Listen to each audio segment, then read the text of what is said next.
नमस्कार, स्वागत है आपका हिंदी वात्सल में। जैसा कि हम लगातार हिंदी साहित्य के इतिहास पे बातचीत करते हुए आगे बढ़ रहे हैं, तो ये इस सीरीज का तीसरा वीडियो होगा और इसके पहले हमने 2 वीडियो में बातचीत कर चुका है और इस पे लगातार हमने हिंदी साहित्य के काल विभाजन और आदिकाल में अपभ्रंश और सिद्ध साहित्य पे बातचीत कर चुके थे। आज हम आदिकाल के ही अंतर्गत इसके भाग 2 में, जैसा कि आपके थंबनेल में आपको दिखा होगा कि उसके भाग 2 में हमने आज आगे की जैन और नाथ साहित्य पर बातचीत करेंगे और आदिकाल के कुछ प्रमुख कवियों के भी बारे में भी बातचीत करेंगे जो नेट के सिलेबस में और भी आयोग के तमाम परीक्षाओं में लगे हुए हैं। तो हम शुरू करते हैं बिना किसी लाग लपेट के। तो जैन साहित्य पे बातचीत करेंगे। जैन साहित्य की मैंने भूमिका आपको बता दी थी कि जो जैन साहित्य था वो प्राकृत भाषा में अपनी रचनाएं लिखता था। हेमचंद की बात हमने की थी उस समय। तो ऐसा ही जैन साहित्य कुछ ये था कि जैन साधुओं ने अपने मत का प्रसार हिंदी कविता के माध्यम से पश्चिम क्षेत्र में किया। किस क्षेत्र में किया? पश्चिम क्षेत्र में किया। रास काव्य परंपरा में प्राचीनतम ज्ञात रिपुदार रणरास दशरथ ओझा ने इसका समय जो बताया है 1905 बताया है। रिपुदार रास संस्कृत भाषा में लिखा गया है और इसमें अभिनय है, नृत्य है, ज्ञान गान है, 3 तत्वों का मिश्रण है। किन कौन से? अभिनय, नृत्य यानी कि एक्टिंग, डांस और म्यूजिक, 3 चीजों का मिश्रण है। जीनदत्त सूरी, उपदेश रसायन रास। हालांकि आपको लग रहा होगा कि इन सब रचनाओं को आप उस वीडियो में देख लिए होंगे जिसमें मैंने भूमिका बताई है। तो आप उसमें अब इसको जैन साहित्य के अंतर्गत ही रखा जाता है। तो जीनदत्त सूरी ने उपदेश रसायन रास नामक एक ग्रंथ लिखा जो अपभ्रंश भाषा का सर्वप्रथम रास ग्रंथ है। ये ऐसा रास ग्रंथ है जो अपभ्रंश भाषा में पहली बार लिखा गया था। आगे हम देखते हैं कि अपभ्रंश भाषा का दूसरा जो रास और रासक है, काव्य है, वो अब्दुल रहमान द्वारा रचित संदेश रासक है। अब ध्यान दीजिए कि संदेश रासक जो है वो धर्मेत्तर पहला लेखक है, यानी कि जो मुस्लिम संप्रदाय से लगा हुआ, मुस्लिम धर्म से लगा हुआ पहला लेखक है जो संदेश रासक लिखता है। हिंदी की प्रथम ऐतिहासिक रास ग्रंथ पंच पांडव रचित रास है। ये बहुत ही महत्वपूर्ण रचना है जिसको जरूर आप याद करिए और इसके लेखक को भी आप ध्यान में रखें कि पंच पांडव रास का जो लेखक है वो शालिभद्र सूरी द्वितीय ने किया था, सेकंड ने। पहले शालिभद्र सूरी ने भरतेश्वर बाहुबली की रचना की है। इसको जरूर ध्यान दीजिए। नीचे मेंशन भी है कि मुनिजिन विजय ने, दशरथ ओझा ने, गणपत चंद्र गुप्त ने, शालिभद्र सूरी जिन्हों की रचना है भरतेश्वर बाहुबली रास, को हिंदी जैन रास परंपरा का आदि काव्य माना है और गणपत चंद्र गुप्त ने इन्हीं शालिभद्र सूरी को हिंदी का प्रथम कवि भी माना है। आप ध्यान दीजिए कि अगर पूछ ले कि गणपत चंद्र गुप्त के अनुसार हिंदी का प्रथम कवि कौन है, तो आप तुरंत टिक कराएंगे शालिभद्र सूरी पर। भरतेश्वर बाहुबली जो रचना है उसका जो प्रकाशन वर्ष है वो 1984, माफ करिएगा, 1184 ईस्वी में हुई है। इस ग्रंथ में भरतेश्वर तथा बाहुबली चरित का वर्णन है।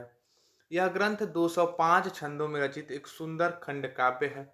भरतेश्वर बाहुबली का संपादन मुनिजिन विजय ने किया है। संपादन किसने किया है? मुनिजिन विजय ने। आप इसको एक छोटा सा अपना एक पेज उठाइए और एक कलम लेके इस क्लास में लगे रहिए और इसको एक शॉर्ट नोट्स के टाइप में नोट करते हुए चलिए कि भरतेश्वर बाहुबली का संपादन मुनिजिन विजय ने किया है। प्रसिद्ध जैनाचार्य देवसेन कृत श्रावकाचार्य को डॉक्टर नगेंद्र ने हिंदी का प्रथम रचना माना है। श्रावकाचार्य को हिंदी का प्रथम रचना माना है। ये वही श्रावकाचार्य है जिसमें सबसे पहले अपभ्रंश भाषा का जो है वो मिलता है। सबसे पहले अपभ्रंश भाषा इसी रचना में मिलती है। आगे हम देखेंगे कि देवसेन ने 933 में श्रावकाचार्य की रचना की। आप इन ईस्वियों को जरूर याद रखिए कि 933 में श्रावकाचार्य की रचना हुई।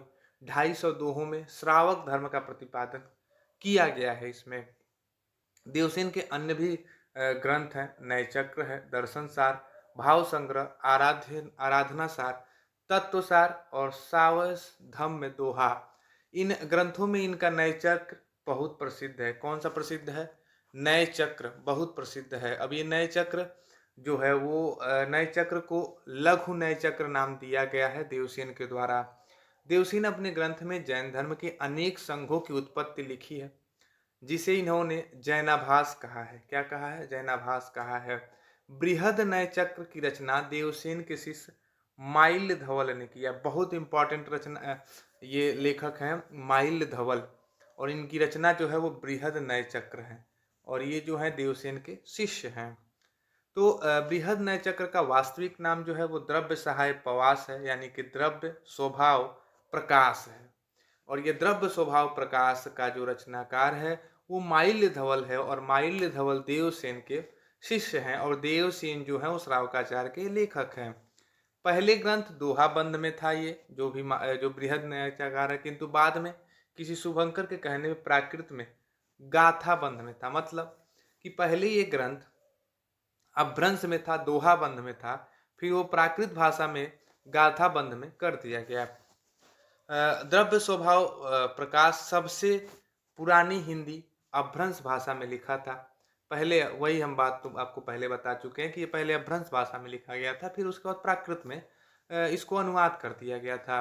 द्रव्य सहाय प्रयास अब प्राकृत भाषा में मिलती है, और द्रव्य सहाय प्रयास माइल धवल की रचना है। आप इसको जरूर इम्पोर्टेंट करके अपने नोटबुक में जरूर नोट करें कि माइल धवल की रचना द्रव्य सहाय प्रयास है। शालिभद्र सूरी के बुद्धिरास नामक ग्रंथ के का संग्रह उनके शिष्य सीवी ने किया था। कौन किया था? सीवी ने किया था। आसगु जो हैं वो बहुत ही महत्वपूर्ण कवि हैं। जालौर में लगभग 1200 ईस्वी के आसपास 35 छंदों का एक लघु खंड काव्य लिखते हैं, जिनका नाम है चंदन बाला रास है। अब ध्यान दीजिए कि 1200 ईस्वी में इन्होंने लिखा है चंदन बाला रास। क्या लिखे हैं? चंदन बाला रास। अभी इस बार के नेट के पेपर में ये पूछा गया था। आसगु ने जीव दया रास नामक एक अन्य ग्रंथ की भी रचना की है। जीन धर्मसूरी ने 1209 ईस्वी में स्थूल भद्र रास की रचना की है। किसमें? 1209 में जीन धर्मसूरी ने स्थूल भद्र रास की रचना की है।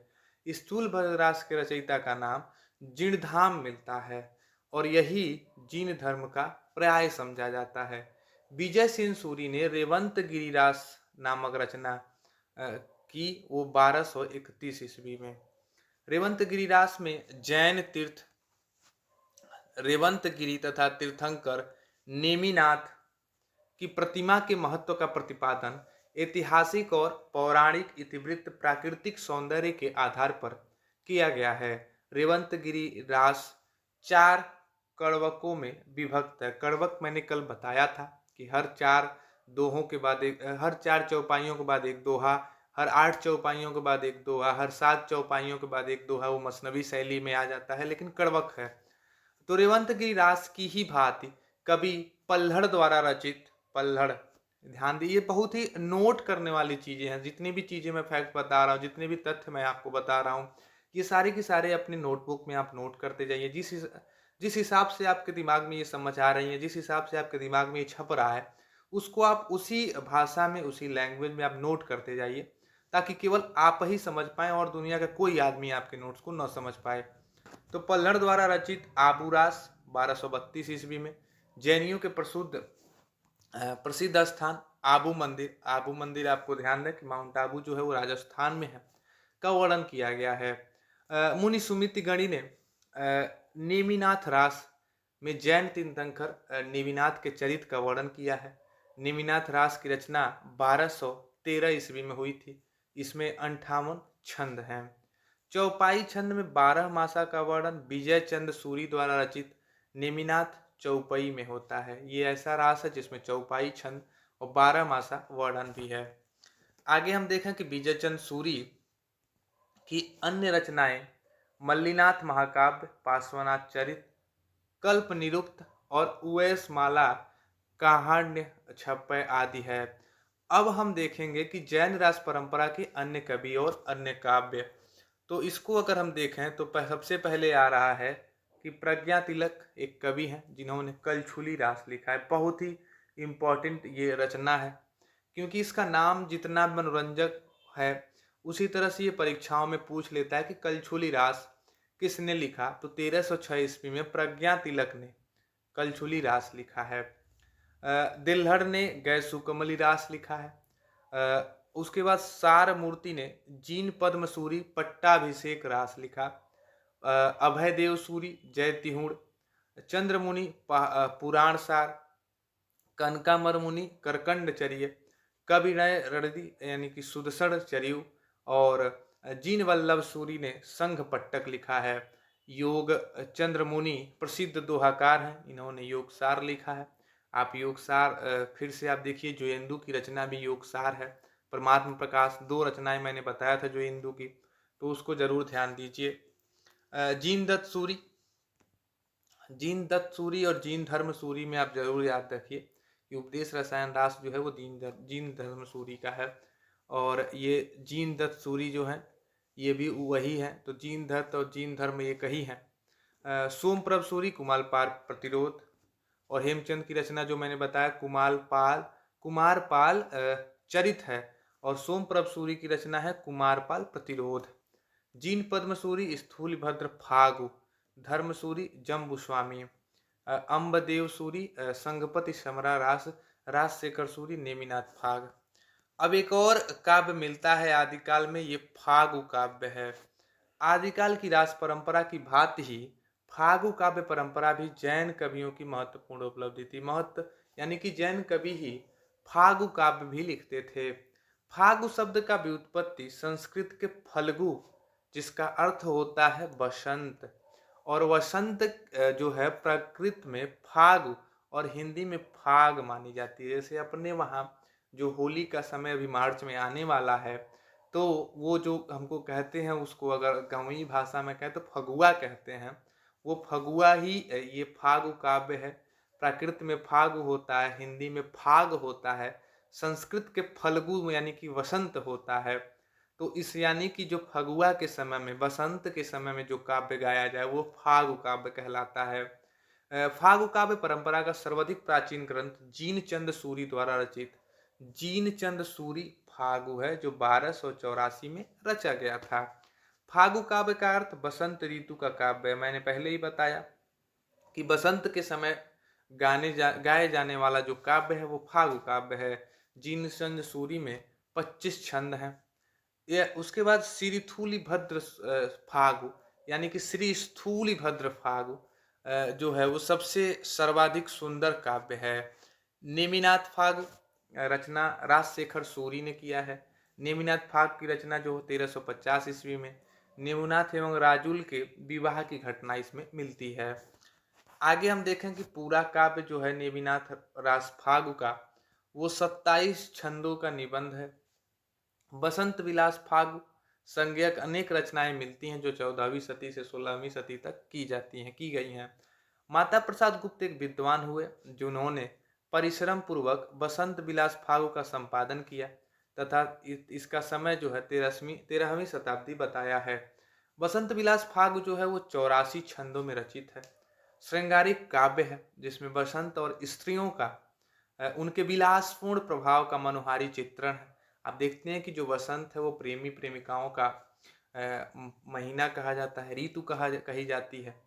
तो ये वसंत विलास फाग जो है उसमें बसंत और स्त्रियों के विलासपूर्ण प्रभाव का मनोहारी चित्रण किया गया है। तो ये कुछ फागु काव्य के कुछ उदाहरण थे जो रचनाओं के माध्यम से आपको याद करना है। 2-3 रचनाएं मैंने आपको बताई कि जीन धर्म सूरी फागु और बसंत विलास फागु, नेमिनाथ रास फागु। आगे अब हम बात करेंगे नाथ साहित्य पे। नाथ साहित्य मैंने बताया था कि पश्चिम जो क्षेत्र है ये नाथों का है, जो पंजाब जालंधर का समय रहा। तो गोरखनाथ का नाथ पंथ बौद्धों के वज्रयान शाखा से निकला हुआ माना जाता है। पहली बात ये कि गोरखनाथ का जो नाथ पंथ है वो बौद्धों की जो तीसरी शाखा बनी हीनयान महायान के बाद वज्रयान, उसी से निकला माना जाता है।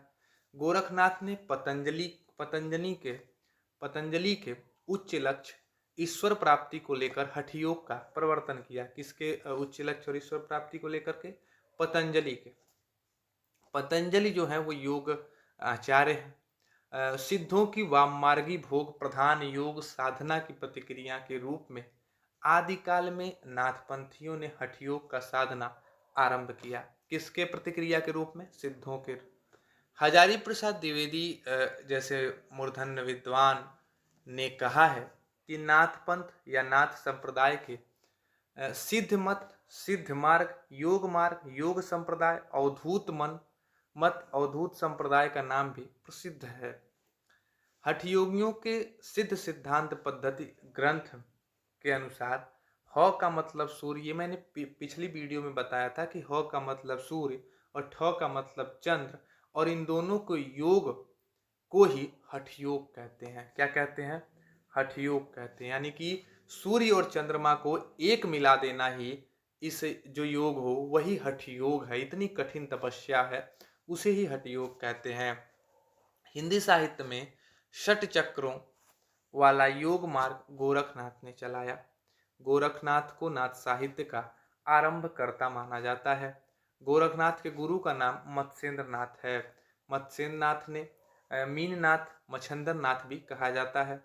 मत्स्येंद्र नाथ चौथे बोधिसत्व अवलोकित अवलोकितेश्वर के नाम से भी प्रसिद्ध हैं। मतलब कि ये बौद्ध जो ईश्वर के रूप में उनकी अवतार हुई है, तो चौथे बोधिसत्व के रूप में गोरखनाथ प्रसिद्ध हैं। मिश्र बंधुओं ने गोरखनाथ को हिंदी का प्रथम गद्य लेखक माना है। आप ध्यान दीजिए कि सबसे प्रथम गद्य लेखक मिश्र बंधुओं ने किसे माना है? तो गोरखनाथ को माना है। सब अपने समय के सबसे विद्वान लेखकों में राहुल सांकृत्यायन का नाम आता है, और राहुल सांकृत्यायन ने गोरखनाथ का समय 1845 माना है। क्या माना है? 1845 सॉरी 845 ईस्वी माना है। डॉक्टर हजारी प्रसाद द्विवेदी गोरखनाथ को 9वीं शताब्दी का मानते हैं। रामचंद्र शुक्ल और रामकुमार वर्मा का मत एक होते हुए 13वीं शताब्दी स्वीकार करते हैं। डॉक्टर पीतम्बर दत्त बर्थवाल उन्हें 11वीं सदी का मानते हैं। आप ध्यान दीजिए कि पीतम्बर दत्त बर्थवाल जो हिंदी के सबसे पहले पीएचडी धारक आदमी थे, श्याम सुंदर दास के निर्देशन में उन्होंने हिंदी का पहला पीएचडी उपाधि पाया था, वो भी गोरखनाथ के ऊपर ही। हजारी प्रसाद द्विवेदी ने लिखा है कि शंकराचार्य के बाद इतना प्रभावशाली, इतना महिमान्वित भारतवर्ष में दूसरा कोई नहीं हुआ। यानी कि सबसे पहले शंकराचार्य सबसे प्रभावशाली, महिमान्वित हुए भारतवर्ष में, और दूसरा गोरखनाथ हुए। भारतवर्ष के कोने कोने में उनके अनुयायी आज भी पाए जाते हैं। भक्ति आंदोलन के पूर्व सबसे शक्तिशाली धार्मिक आंदोलन गोरखनाथ का भक्ति मार्ग ही तो था। गोरखनाथ अपने युग के सबसे बड़े नेता थे। पीतम्बर दत्त बर्थवाल ने गोरखनाथ के 14 ग्रंथों का प्रमाणित मानकर उनका संपादन गोरखबानी के नाम से किया है। आप बहुत ही अच्छे तरीके से, आप एक साहित्य के अच्छे विद्यार्थी के तौर पे अपनी किताब कॉपियों में अपने पेन के द्वारा जरूर लिखिए कि गोरखबानी का जो संपादन है वो पीतम्बर दत्त बर्थवाल के द्वारा किया गया है, जिसमें 14 ग्रंथ को उन्होंने प्रमाणित माना है। आगे अगर हम बात करें तो गोरखबानी में संकलित जो प्रमाणित ग्रंथ हैं कुछ इस प्रकार हैं कि शब्द, पद, शिष्यादर्शन, प्रणीश कला, नरवय बोध, आत्मबोध, अभय यात्रा योग, 15 तिथि, सप्तवार, मच्छिंद्र गोरख बोध, रोमावली, ज्ञान तिलक, ज्ञान चौतीसा, पंचमात्रा। गोरखनाथ के संस्कृत भाषा में लिखे निम्नलिखित ग्रंथ बताए जाते हैं, जिसमें सिद्ध सिद्धांत पद्धति, विवेक मार्तंड, शक्ति संगम तंत्र और निरंजन पुराण, वैराट पुराण, गोरक्ष शतक, योग सिद्धांत पद्धति, योग चिंतामणि इत्यादि। आगे अब हम बातचीत करें कि 10वीं शताब्दी के प्रसिद्ध काश्मीरी आचार्य जो हैं अभिनव गुप्त हैं। अभिनव गुप्त वही जो ध्वनियालोक लिखते हैं। अपने तंत्रालोक में मच्छंद विभु या मत्स्येंद्र नाथ की वंदना की है। तो नाथों की संख्या 9 मानी गई है। कितनी? 9 मानी गई है। गोरक्ष सिद्धांत संग्रह में 9 प्रवर्तकों का नाम गिनाया गया है, जिसमें पहले नागार्जुन है, जड़भगत है, हरिश्चंद्र है, सत्यनाथ हैं, भीमनाथ, गोरक्षनाथ, चरपट, जालंधर और मलयार्जुन हैं। रामकुमार वर्मा ने नवनाथों का नाम कुछ अलग बताया है, जिसमें उन्होंने सबसे पहले आदिनाथ को रखा है, फिर मत्स्येंद्रनाथ को, तब गोरखनाथ, फिर गहिड़ीनाथ, चरपटनाथ, चौरंगीनाथ, ज्वालेंद्रनाथ, भर्तृनाथ और गोपीचंद नाथ। आदिनाथ को प्रवर्ती संतों ने शिव माना है, यानी कि जिसको सबसे पहले हम नाथ की श्रेणी में रामकुमार वर्मा लगते हैं, उनको प्रवर्ती संतों बाद के संत ने शिव का अवतार माना है। चरपटनाथ का सब पहले नाम चरकानंद था। चौरंगीनाथ गोरखनाथ के शिष्य थे, ये पूरन भगत नाम से प्रसिद्ध हैं। आप ध्यान दीजिए कि पूरन भगत नाम से प्रसिद्ध चौरंगीनाथ थे। नाथ संप्रदाय में जलंधर को बालनाथ कहा जाता है। नागार्जुन, गोरखनाथ, चरपट और जलंधर का नाम नाथ और सिद्ध दोनों में है। ये चार ऐसे हैं जो नाथ और सिद्ध दोनों में इनके नाम मिलते हैं। नाथों में रसायनी नागार्जुन को माना जाता है। नाथ पंथ के जोगियों को कनफटा भी कहा जाता है। क्या कहा जाता है? कनफटा। नाथ पंथ की भाषा जो है वो सदुक्कड़ी है। क्या है? सदुक्कड़ी है, जिसका ढांचा कुछ खड़ी बोली से लिए हुए राजस्थानी थी। सदुक्कड़ी भाषा थी और जिसका जो एक ढांचा बनता है वो खड़ी बोली के साथ साथ कुछ राजस्थानी मिश्रित था। गोरखनाथ ने अपनी रचनाओं में गुरु महिमा, इंद्रिय निग्रह, प्राण साधना, वैराग्य, मनः साधना, कुंडलिनी जागरण, शून्य समाधि आदि का वर्णन किया है। मत्स्येंद्रनाथ का वास्तविक नाम जो है वो विष्णु शर्मा है। इस सब चीज़ों को आप क्रमबद्ध लिखते जाइए और बाद में ये रिवीजन के लिए बहुत ही महत्वपूर्ण हो जाएंगी। ये जो नोट्स आपको तैयार होगा, जो मत्स्येंद्रनाथ का वास्तविक नाम मिलता है वो विष्णु शर्मा मिलता है। इनकी लिखी संस्कृत रचना काल ज्ञान निर्णय का संपादन प्रबोध चंद बागची ने किया है। आप ध्यान दीजिए कि प्रबोध चंद बागची ने बौद्धोगान दोहा का भी वो किया था। उसके बाद गोरखबानी का किया था, सॉरी बौद्धोगान दोहा कह रहे हैं, बौद्धोगान दोहा हरप्रसाद शास्त्री ने किया था। गोरखबानी का संपादन किया था प्रबोध चंद बागची ने। आचार्य रामचंद्र शुक्ल ने रासो साहित्य का विवरण वीर गाथा काल के अंतर्गत रखा है। अब आता है आपका रासो साहित्य। तो आचार्य शुक्ल जो हुए उन्होंने वीर गाथा काल के अंतर्गत रासो साहित्य को रखा है। वीर गीत परंपरा का प्राचीनतम ग्रंथ बिसल देव रासो को माना है रामचंद्र शुक्ल ने। अब कुछ विद्वान ऐसे हैं जिन्होंने रासो की उत्पत्ति पे कुछ अपने अपने मत दिए हैं, कुछ अपने अपने तर्क दिए हैं।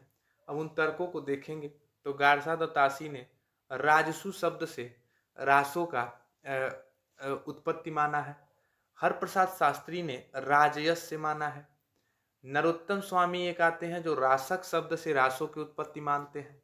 कविराज श्यामल दास रहस्य शब्द से मानते हैं और इन्हीं को फॉलो करते हुए इतिहासकार काशी प्रसाद जायसवाल जो है, केपी जायसवाल, इन्होंने रहस्य से ही माना है।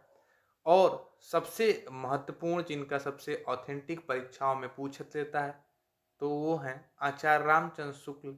और रामचंद्र शुक्ल ने रसायन शब्द से रासो या रास का उत्पत्ति माना है। उन्हीं के शिष्य जो नंद दुलारी वाजपेयी हैं, तो नंद दुलारी वाजपेयी जो हैं वो रास शब्द से मानते हैं।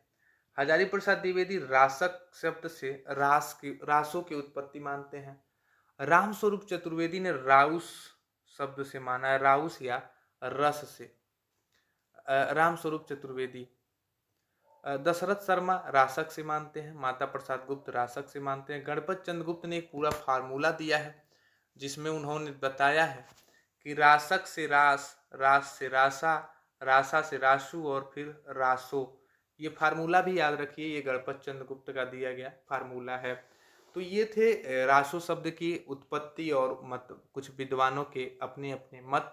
इसको भी आप अपने नोट्स में जरूर लिखें, स्क्रीनशॉट लेके लिखें जरूर। तो आगे अब हम देखेंगे कि रासो साहित्य के प्रमुख रचनाकार, उनकी रचनाएं, और आचार्य शुक्ल के अनुसार ये सारी रचनाएं हैं जिन्होंने 12 रचनाओं को अपने मानक में रखा था, जिसमें सबसे पहले दलपत विजय खुमार रासो, ये 9वीं सदी की रचना है। इसमें वीर रस की प्रधानता है और ये राजस्थानी भाषा में लिखी गई है, प्रबंध काव्य है। नरपति नाल्य की रचना है बिसल देव रासो, 1212 ईस्वी में। श्रृंगारिक है, 4 खंड में है, वीर गीत है। जगनी की रचना है परमाल रासो, जिसे आला खंड भी कहते हैं, 1230 में आती है और ये वीर रस में लिखा गया है, ये भी वीर गीत है। चंद्र बरदाई की रचना पृथ्वीराज रासो, वीर रस है इसमें। 69 समय है, ये जरूर ध्यान दीजिए, 69 समय है और ये डिंगल भाषा में लिखा गया था। किस भाषा में?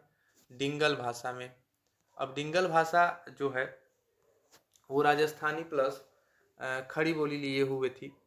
और उसके बाद केदार भट्ट, जयचंद्र प्रकाश, 1224 में वीर रस की काव्य है, प्रबंध काव्य है। मधुकर भट्ट, जय मयंक जसचंद्रिका, 1243 में प्रबंध काव्य है।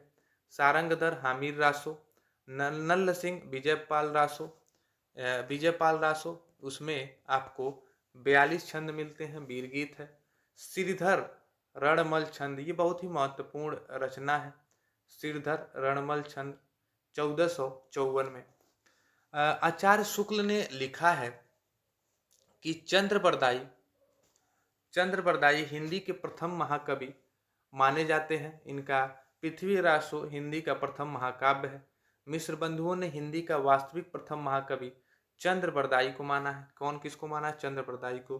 पृथ्वी रासो के प्रमाणिकता अप्रमाणिकता में विद्वानों के बीच मतभेद है। अब हम देखते हैं कि इसके विद्वानों के बीच मतभेद क्या है। तो 3 कॉलम यहाँ बने हुए हैं, प्रमाणिक, अप्रमाणिक, अर्धप्रमाणिक। तो जो प्रमाणिक मानने वालों में है वो श्याम सुंदर दास, मिश्र बंधु, मोहनलाल विष्णुलाल पंड्या और कर्नल टाड, ये चंद्र बरदाई के पृथ्वी रासो को प्रमाणिक मानते हैं, मतलब ऑथेंटिक ग्रंथ मानते हैं। लेकिन अप्रमाणिक जो अर्धप्रमाणिक अप्रमाणिक मानते हैं, मतलब ऑथेंटिक नहीं मानते हैं, उसमें रामचंद्र शुक्ल, देवी प्रसाद, कविराज श्यामल दास, गौरी शंकर हीराचंद ओझा, बुल्हर और मुरारी दान ने।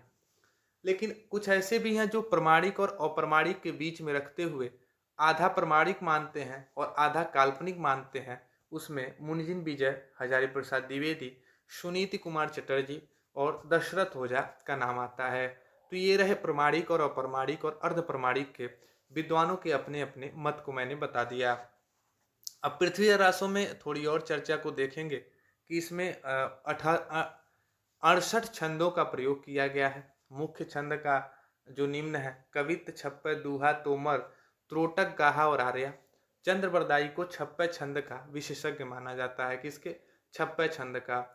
हजारी प्रसाद द्विवेदी जो है, एचपीडी ने पृथ्वी रासो को सुक सुकी संवाद के रूप में माना है। किसके रूप में? सुक सुकी संवाद के रूप में।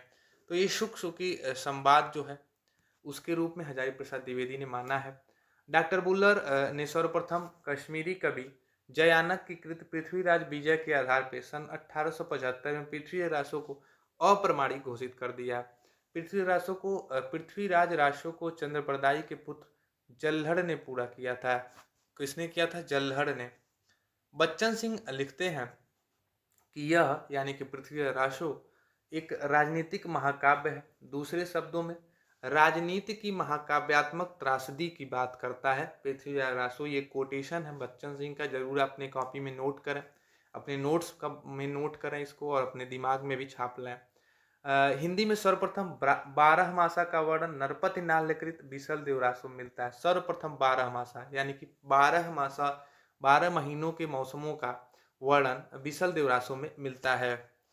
कैमासवत पृथ्वी रासो का एक महत्वपूर्ण सर्ग है। आचार्य शुक्ल ने वीर काव्य परंपरा का प्रथम ग्रंथ बिसल देव रासो को स्वीकार किया है। परमाल रासो में आल्हा उदल नामक 2 सरदारों की वीरता का वर्णन है। आला खंड को सर्वप्रथम 1865 ईस्वी में फर्रुखाबाद के तत्कालीन जिलाधीश चार्ल्स इलियट ने प्रकाशित किया। किसने किया? चार्ल्स इलियट ने। आलाखंड बरसात ऋतु में उत्तर प्रदेश के बैसवाड़ा, पूर्वांचल और बुंदेलखंड में गाया जाता है। आप ध्यान दीजिए कि ये सीधे परीक्षा में पूछ लेता है कि आलाखंड कब गाया जाता है, तो ये वर्षा ऋतु में गाए जाने वाली काव्य है। अब हम कुछ आदिकाल के कुछ महत्वपूर्ण कवियों के बारे में बातचीत करेंगे जो लगातार सारी तरह की परीक्षाओं में पूछे जाते हैं। उसमें सबसे महत्वपूर्ण कवि आदिकाल में विद्यापति हमें देखने को मिलते हैं। विद्यापति 1350 से 1450 ईस्वी तक उनका काल रहा। तो इसमें विद्यापति के गुरु का नाम जो मिलता है वो पंडित हरि मिश्र मिलता है। विद्यापति जो है वो बिहार प्रांत के दरभंगा जिले के बिपसी गांव के हैं और इसी बिपसी गांव के राम वृक्ष बेनीपुरी भी रहते थे। भाषा की दृष्टि से अगर हम बात करें तो उनके जो ग्रंथ हैं उनको 3 भाषाओं में बांटते हैं, संस्कृत, अवहट्ट और मैथिली। तो संस्कृत की रचनाओं पे अगर हम बातचीत करें सबसे पहले तो इसके क्रमबद्ध हम बातचीत करें तो संस्कृत में शैव सर्वस्व सार गंगा वाक्यावली ये बहुत ही महत्वपूर्ण रचना है। दुर्गा भक्त तरंगिणी, भू परिक्रमा, दान वाक्यावली, पुरुष परीक्षा, विभाग सार ये संस्कृत की उनकी रचनाएं हैं। अवहट्ट भाषा यानी कि अपभ्रंश भाषा में कीर्तिलता और कीर्ति पताका उनकी रचना है। कीर्तिलता में कीर्ति सिंह और कीर्ति पताका में शिव सिंह की वीरता का उदारता का चित्रण है। कीर्तिलता में किसकी? कीर्ति सिंह का, और कीर्ति पताका में शिव सिंह का। मैथिली में पदावली गोरक्ष विजय एक नाटक लिखते हैं। गोरक्ष विजय का गद्य भाग संस्कृत में है, पद्य भाग मैथिली में है। अब हम बात करें तो विद्यापति जो है वो तिरहुत के राजा शिव सिंह और कीर्ति सिंह के राज दरबारी कवि थे। किसके? तिरहुत के राजा शिव सिंह और कीर्ति सिंह के दरबारी कवि थे। विभिन्न विद्वानों ने विद्यापति को श्रृंगारी, भक्त और रहस्यवादी कवि माना है। अब उसके मतों को हम देख लें तो जो श्रृंगारी कवि मानने वाले हैं उसमें हरप्रसाद शास्त्री, रामचंद्र शुक्ल, सुभद्रा ओझा, राम कुमार वर्मा, राम वृक्ष बेनीपुरी, इतने लोग जो हैं वो विद्यापति को श्रृंगारी मानते हैं। और ब्रजनंदन सहाय, श्याम सुंदर दास, हजारी प्रसाद द्विवेदी विद्यापति को एक भक्त कवि मानते हैं। लेकिन यहीं पे जॉर्ज ग्रियर्सन, नागेंद्र नाथ गुप्त और जनार्दन मिश्र ने विद्यापति को रहस्यवादी कवि माना है। अब बच्चन सिंह का एक कोटेशन है विद्यापति को लेकर के कि विद्यापति जो है वो जातीय कवि कहा है बच्चन सिंह ने विद्यापति को। महामहो उपाध्याय हरप्रसाद शास्त्री ने विद्यापति को पंचदेव उपासक कहा है। उस समय जो पंचदेव उपासक एक वर्ग चल रहा था उससे जोड़ के देखा है। सूर्यकांत त्रिपाठी निराला ने विद्यापति की जो पदावली है उसके श्रृंगारिक पदों की मादकता को नागिन की लहर कहा है। ये सारे कोटेशन आपको नोट करने वाले हैं, अपने नोट्स में नोट करने वाले हैं। हजारी प्रसाद द्विवेदी ने विद्यापति को श्रृंगार रस का सिद्ध वाक्य कवि कहा है। आचार्य शुक्ल विद्यापति के संबंध में लिखा है कि आध्यात्मिक रंग के चश्मे आजकल बहुत सस्ते हो गए हैं, उन्हें चढ़ाकर जैसे कुछ लोग ने गीत गोविंद को आध्यात्मिक संकेत बताया है, वैसे ही विद्यापति के इन पदों को भी, मतलब वो विद्यापति को भक्त कवि न मान के एक श्रृंगारिक कवि के रूप में स्वीकार किए हैं। विद्यापति के प्रशंसकों ने उन्हें कई उपाधियों से विभूषित किया है, जिसमें सबसे पहले उन्हें अभिनव जयदेव कहा जाता था, कवि शेखर, कवि कंठहार और खेलन कवि। ये बहुत महत्वपूर्ण है कि खेलन कवि कौन है हिंदी का, तो वो विद्यापति हैं। दशावधान, पंचानन, मैथिल कोकिल ये सारे नाम आप जरूर याद रखिए। एक विद्यापति लिखिए और उनसे 3-4 रोशनी की तरह, टार्च की तरह निकलिए किरण, और उसमें सारे नाम लिख दीजिए कि विद्यापति को ये नाम से कहा जाता है। ऐसे नोट्स बना लीजिए आप। विद्यापति शैव संप्रदाय के कवि थे। कौन से संप्रदाय के? शैव संप्रदाय के। विद्यापति कृत जो कीर्तिलता है वो भृंगी संवाद के रूप में हुई है। जहाँ चंद्रप्रदायी के पृथ्वी रासो को हजारी प्रसाद द्विवेदी शुक संवाद कहते हैं, वहीं विद्यापति की कीर्तिलता जो है वो भृंगी संवाद में लिखी गई है।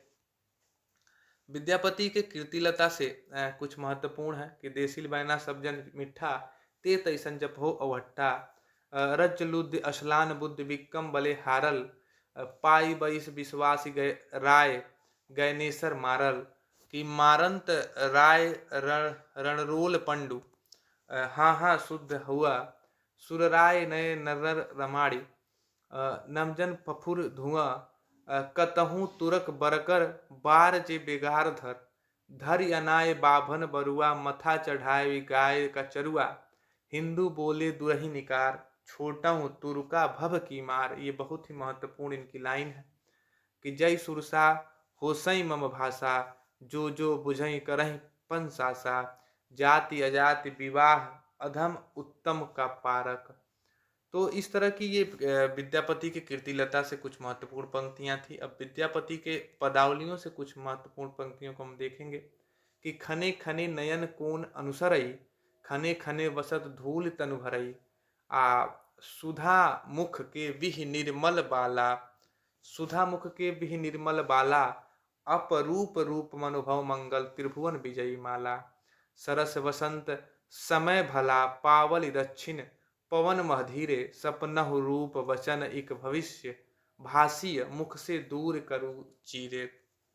हिंदी में विद्यापति को कृष्ण गीत परंपरा का प्रवर्तक माना गया है। अब हम बात करेंगे दूसरे महत्वपूर्ण कवि अमीर खुसरो के बारे में। अमीर खुसरो का जो वास्तविक नाम है वो अबुल हसन है। ये निजामुद्दीन औलिया, जिनका दरगाह अजमेर शरीफ में है, उनके शिष्य थे।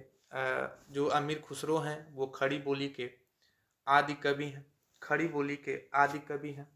अमीर खुसरो ने दिल्ली के सिंहासन पर 11 राजाओं के आरोहण में रहा, मतलब 11 राजाओं के राज दरबारी कवि बन के रहे।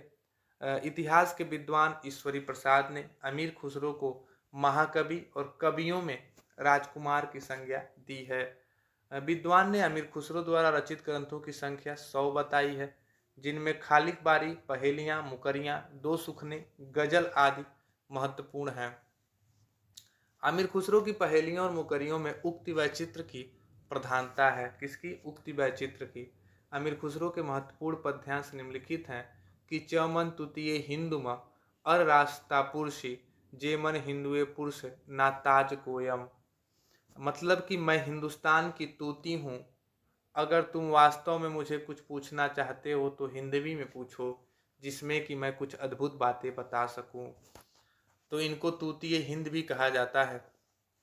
और कहते हैं कि इनकी मुख पहेलियां हैं कि एक थाल मोती से भरा, सबके सिर पर अधा धरा, चारों ओर वह थाली फिरे, मोती उससे एक न गिरे। मतलब कि आकाश और तारों के बात करते हैं। अब हम देखेंगे कि लौकिक साहित्य वास्तव में है क्या। ये लौकिक साहित्य की बात मिलती है इसी में, आदिकाल के समय में। तो ढोला मारू रादूहा एक 11वीं सदी में रचित एक प्रसिद्ध प्रेम काव्य है। ढोला मारू रादूहा मूलतः दोहा छंद में रचित है। 17वीं शताब्दी में कुशल राय नामक कवि ने कुछ चौपाइयां जोड़कर विस्तार कर दिया। इसमें ढोला नामक राजकुमार मारवाड़ी नामक राजकुमारी से प्रेम करता है, वर्णन है। इस काव्य का मूल कवि जो है वो कल्लोल है। कल्लोल ने लिखा है ढोला मारू रादूहा। इस काव्य की महत्वपूर्ण पंक्ति आपके सामने एक दे रहा हूँ कि सोरठियों दूहा भलो, भली मरवड़ री बात, जोबन छाई धड़ भली, तारा छाई रात। आगे हम देखें कि बसंत विलास 13वीं शताब्दी में रचित महत्वपूर्ण काव्य ग्रंथ है। वसंत विलास में 84 दोहें रचित श्रृंगारिक काव्य है, जिसमें वसंत स्त्रियों पर उसके प्रभाव का मनोहारी चित्रण है। वसंत विलास का संपादन केशवलाल हर्षादर दराय ने लिखा है। इसकी पंक्ति है कि इड़ पर कोयल कुंजई, पुंजई युवती मड़ोर, विधुर वियोगनि धुंजरी, कुंजई मयर किशोर। अब हम थोड़ा सा विविध देखेंगे कि आखिर है क्या। तो अंग्रेज अपभ्रंश भाषा में 3 प्रकार के बंध पाए जाते हैं: दोहा बंध, पद्धड़िया बंध और गेय पद बंध। हजारी प्रसाद द्विवेदी ने लिखा है कि दोहा या दोहा अपभ्रंश का अपना छंद है। उसी प्रकार जिस प्रकार गाथा प्राकृत का अपना छंद है, यानी कि जो गाथा है वो प्राकृत का छंद है और जो दोहा है वो अपभ्रंश का छंद है।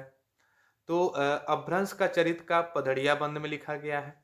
चरित काव्यों में पद्धड़िया बंध 8-8 पंक्तियों के बाद धत्ता दिया जाता है, जिसे कड़वक कहते हैं। मतलब कि 4 अगर चौपाई लिख दिए यानी कि, तो उसके बाद एक दोहा दे दिए। हिंदी में सर्वप्रथम चौपाई और दोहा पद्धति का प्रयोग बौद्ध सिद्ध सरपा ने किया है। हिंदी में प्रथम कवि, उनका समय और प्रस्तोता देख लेते हैं, जो आदिकाल के संबंध में जरूरी है। तो प्रस्तोता है शिव सिंह सेंगर, जिन्होंने पुष्य को प्रथम कवि माना है और इनका समय है 7वीं शताब्दी। राहुल संकृत्याय ने सरपा को माना है और इनका समय बताया है 769 ईस्वी। राम कुमार वर्मा ने स्वयंभू को प्रथम कवि के रूप में देखा है और विक्रम के 8वीं शताब्दी में ये आते हैं। गणपत चंद्र गुप्त ने शालिभद्र सूरी को प्रथम कवि बताया और 1184 में इनका समय है। डॉक्टर बी भट्टाचार्य सरपा को बांग्ला भाषा का प्रथम कवि मानते हैं। बी भट्टाचार्य बांग्ला भाषा का प्रथम कवि मानते हैं। कवि भुआल हिंदी के प्रथम कवि हैं जिन्होंने दोहा चौपाई छंद भगवत गीता का अनुवाद किया। हजारी प्रसाद द्विवेदी ने अब्दुल रहमान को हिंदी का प्रथम कवि माना है जिसकी रचना संदेश रासक है। आचार्य रामचंद्र शुक्ल ने आदिकाल को अनिर्दिष्ट लोक प्रवृत्ति का युग कहा है और हजारी प्रसाद द्विवेदी ने आदिकाल को अत्यधिक विरोधी और व्योघातों का युग कहा है। अब दोनों लाइन ये आप जरूर याद रखिएगा कि एक कहते हैं कि अनिर्दिष्ट लोक प्रवृत्ति का युग और एक कहते हैं कि अत्यधिक विरोधी और व्याघातों का युग। चंद्रधर शर्मा गुलेरी, राहुल सांकृत्यायन, रामचंद्र शुक्ल अपभ्रंश को पुरानी हिंदी कहते हैं। हजारी प्रसाद द्विवेदी, रामविलास शर्मा अपभ्रंश को हिंदी से पृथक मानते हैं। भोला शंकर व्यास ने हिंदी के आरंभिक रूप को औहट्ट कहा है। क्या कहा है? औहट्ट कहा है। आमिर खुसरो को संगीत के क्षेत्र में कव्वाली, तराना गायन शैली एवं सितार वाद्य यंत्र का जन्मदाता माना जाता है। राम कुमार वर्मा आमिर खुसरो को अवधि का प्रथम कवि मानते हैं। तो ये था कुछ आदिकाल के सारे संपूर्ण टॉपिकों पे हमने बातचीत की, सारे तथ्यों को अच्छे तरीके से जाना। उम्मीद करता हूँ मैंने आप एक छोटा सा एक शॉर्ट ट्रिकी नोट्स भी आप बनाएंगे। अगर नहीं भी बनाएंगे तो फिर से वीडियो दोबारा से देख के समझ के जरूर नोट करेंगे। तो ऐसे ही हम लगातार हिंदी साहित्य के तमाम टॉपिक पे, तमाम विषयों पे वीडियो लेकर इस सीरीज को पूरा करते हुए आगे बढ़ेंगे। तो मिलते हैं एक नए टॉपिक, भक्ति काल की शुरुआत करेंगे कल से। तो आप लगातार बने रहिए हिंदी वात्सल्य के साथ। तो मिलते हैं एक नए विषय के साथ, तब तक के लिए नमस्कार।